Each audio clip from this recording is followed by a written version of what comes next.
So my name is Karabo Makenna, Cobus Engelbrecht.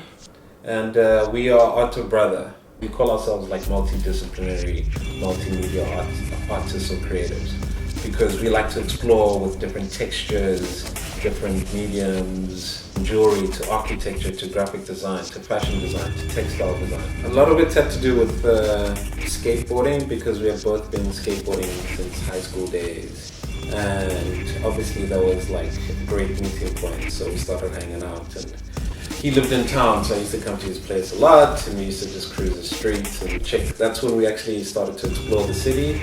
And yeah, we were young, reckless, and it's just enjoying being in a new environment, which is Cape Town. So there was this like excitement to get on our boards and explore this new city. Through skateboarding, you get to explore places where people are a bit afraid to go, like dark alleys or downtown, or places that they don't see themselves like being, basically. And that's where we find excitement. That's where we go and venture. So yeah, I think it's also just kind of a way of interacting with the city and the people that live in it a bit differently.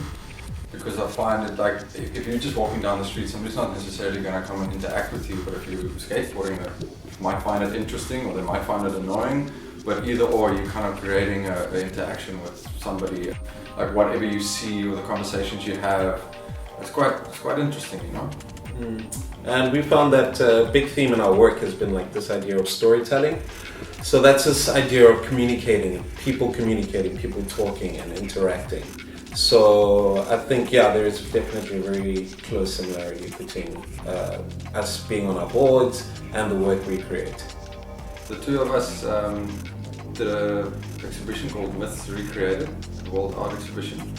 And the whole kind of concept or theme was about storytelling and like how South Africa is so rich with different cultures and different people.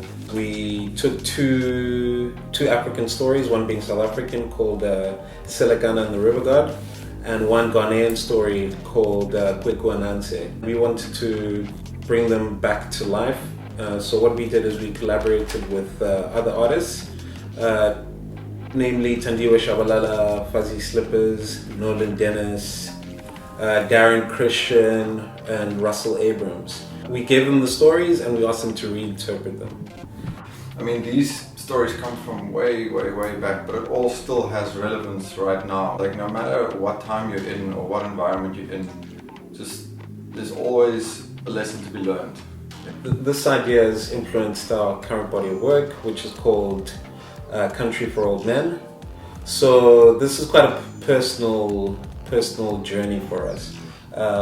Just this idea of manhood and questioning what manhood is, but also paying forward what our ancestors did in the past, and like what their perceptions were, or what the perception is of them. So the idea of like this masculinity, this man's man kind of character, throwing them into like a contemporary kind of environment. We wanted to reflect on our fathers and grandfathers' stories. This illustration I did of my dad's first car. The car was obviously quite iconic where I grew up in Soweto. Through our art, we want people to come in and then kind of evoke them to start chatting about it and kind of open up about their stories and their history and kind of tell the stories of their fathers and their forefathers and like how they relate to that and how everybody kind of relates to each other. We fear and make fun of what we don't know. So as soon as we have more knowledge, it becomes, I think that's kind of what we need to do right now. Especially in South Africa, we just need to start sharing our stories and start understanding where one another comes from, and then it'll all make a bit more sense. Yeah, and that relates a lot to our relationship because we're from completely different backgrounds. But all of that is like put in the back because after spending lots of time together, we found that we actually have a lot of similarities, even though we come from quite starkly different backgrounds. This exhibition is still based on storytelling, but we wanted to kind of reflect on our own experiences. And so we wanted to open this up to everybody to kind of see if we if it resonates with them, and if maybe they have some similar stories from their grandfathers and their fathers around this topic of what masculinity is and what it means in contemporary South Africa.